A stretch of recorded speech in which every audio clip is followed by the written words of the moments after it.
नमस्कार दोस्तों, ये कंप्यूटर ऑर्गेनाइजेशन का एक और क्वेश्चन है। हम एक और नया कॉन्सेप्ट यहाँ पर सीखेंगे।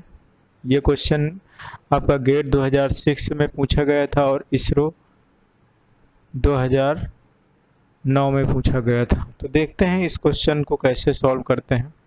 ये बोलता है CPU हैज़ 24 बिट इंस्ट्रक्शन। जो CPU है कितनी इंस्ट्रक्शन है? 24 बिट की इंस्ट्रक्शंस हैं, मतलब 8 बाइट की इंस्ट्रक्शन, सॉरी 8 नहीं, 3 बाइट की इंस्ट्रक्शंस, 3 बाइट की इंस्ट्रक्शंस हैं। ठीक है। आई प्रोग्राम स्टार्ट ऑफ एड्रेस 300। मान लो कि प्रोग्राम है, कोई भी प्रोग्राम,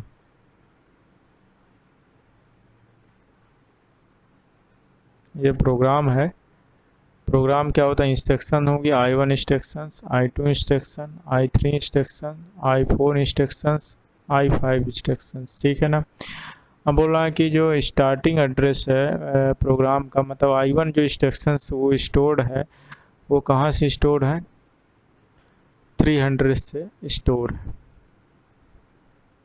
अब चूंकि हर एक इंस्ट्रक्शन की साइज कितनी बाइट है? 3 बाइट की, तो कितने? 300 से 302 तक। 302 तक क्यों? 300, 301 और 302, 3 एड्रेस में मतलब ये स्टोर है। अब चूंकि कुछ दिया नहीं है, इसलिए हम ये मान के चलते हैं कि हमारा जो बाइट एड्रेसेबल मेमोरी है। ठीक है ना। तो 3 बाइट है, इसलिए 3 बाइट में हमारा जो है स्टोर हो गया। तो अगली I2 इंस्ट्रक्शंस कहाँ से स्टोर होगी? 303 से 305 तक। वैसे अगली इंस्ट्रक्शन कहाँ से स्टोर होगी? 306 से। अगली इंस्ट्रक्शन कहाँ से स्टोर होगी? 309 से। और अगली इंस्ट्रक्शन 312 से। और इसी तरह नेक्स्ट इंस्ट्रक्शन कहाँ से स्टोर होगी? 15 से। ऐसे ऐसे इंस्ट्रक्शंस, जितनी भी इंस्ट्रक्शंस होंगी वो स्टोर होंगी। ये तो हो गया यहाँ तक का। अभी बोला which one of the following is a legal program counters in term of decimal. देखो प्रोग्राम बोल रहा है कि इनमें से प्रोग्राम काउंटर की कौन सी वैल्यू जो है वैलिड है। तो सबसे पहले ये आप समझ लीजिए कि जो प्रोग्राम काउंटर होता है वो सिर्फ और सिर्फ कहाँ का कौन सा एड्रेस रख सकता है? इंस्ट्रक्शंस का एड्रेस रखता है। किसका एड्रेस रखता है प्रोग्राम काउंटर? सिर्फ और सिर्फ इंस्ट्रक्शंस का एड्रेस रखता है। ठीक है ना। तो इंस्ट्रक्शंस का एड्रेस, तो अगर देखा जाए इंस्ट्रक्शंस का एड्रेस है, तो अब पहली इंस्ट्रक्शंस कहाँ पे स्टोर है? 300 से 302 पे। तो किसी भी इंस्ट्रक्शंस का एड्रेस उसका स्टार्टिंग एड्रेस ही माना जाता है। ठीक है ना। अगर I1 इंस्ट्रक्शंस की बात करूं तो हालांकि ये तीन एड्रेस में सेव है, 300, 301 और 302। लेकिन अगर मैं इसका बोलूं कि I1 का इस I1 इंस्ट्रक्शन का एड्रेस क्या है, तो 300, जहाँ से वो स्टार्टिंग एड्रेस बोला जाता है। ठीक है ना। किसी इंस्ट्रक्शन का स्टार्टिंग एड्रेस। तो I2 का एड्रेस क्या है? 300 थी। I3 का एड्रेस क्या? 300 थी। I4 का 309। तो इंस्ट्रक्शन, चूँकि प्रोग्राम काउंटर में इंस्ट्रक्शंस का एड्रेस स्टोर होता है, तो प्रोग्राम काउंटर में क्या स्टोर होगा? या तो 300 स्टोर होगा, या तो 303 स्टोर होगा, या तो 306 स्टोर होगा। क्या 307 स्टोर हो सकता है? बिल्कुल नहीं हो सकता, क्योंकि 307 किसी भी इंस्ट्रक्शंस का एड्रेस नहीं है। ठीक है। किसी को लग रहा होगा कि ये 308 तक स्टोर है, तो 307 I3 इंस्ट्रक्शन का एड्रेस है। नहीं, एक्चुअली में I3 इंस्ट्रक्शंस का एड्रेस 306 है। मैं बोला कि हमेशा उसी एड्रेस को ही,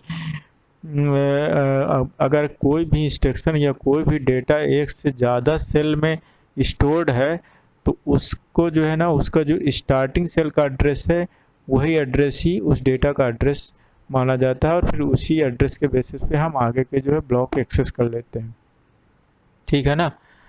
तो अब ये देखेंगे, तो इसलिए I3 का एड्रेस क्या? 306। I4 का एड्रेस क्या? 309। मतलब जहाँ से स्टोर होना स्टार्ट होता है कोई भी इंस्ट्रक्शन, वही उसका एड्रेस होता है। तो ठीक है ना। तो I4 का 309 है, I5 का 312 है। तो वैसे ही प्रोग्राम काउंटर में या तो I1 इंस्ट्रक्शन का एड्रेस होगा या तो क्योंकि मैं बता चुका हूँ प्रोग्राम काउंटर में हमेशा इंस्ट्रक्शंस का एड्रेस स्टोर होता है। तो ये तो 300 स्टोर होगा या 301 या 306 या 309 स्टोर होगा या 312 स्टोर होगा या 315 स्टोर होगा। ऐसे मतलब अगर ये देखा जाए तो जो भी एड्रेस आगे बढ़ेंगे तो वो किसके होंगे, 3 के मल्टीपल में ही मिलेंगे, 3 के मल्टीपल में ही मिलेंगे। तो क्या अगर मैं इस सीरीज में बढ़ता चला जाऊं तो कभी मुझे 400 मिलेगा? कभी नहीं मिलेगा, क्योंकि जो भी आगे आप बढ़ते जाएंगे वो नंबर 3 से मल्टीपल में ही मिलेगा। तो 400 तो 3 से मल्टीपल में है नहीं, तो ये जो है ऑप्शन गलत है। सिमिलरली ये भी 3 के मल्टीपल में नहीं, तो ये भी नहीं इंस्ट्रक्शंस का एड्रेस हो सकता है। इंस्ट्रक्शन का एड्रेस ये 100% ये इंस्ट्रक्शंस का एड्रेस हो सकता है और ये भी इंस्ट्रक्शंस का एड्रेस नहीं हो सकता। तो हमारा जो फाइनल आंसर है वो ये माना जाएगा। अगर आप लोगों को ये वीडियो पसंद आया हो तो कृपया वीडियो को लाइक करें और चैनल को सब्सक्राइब करें। Thank you.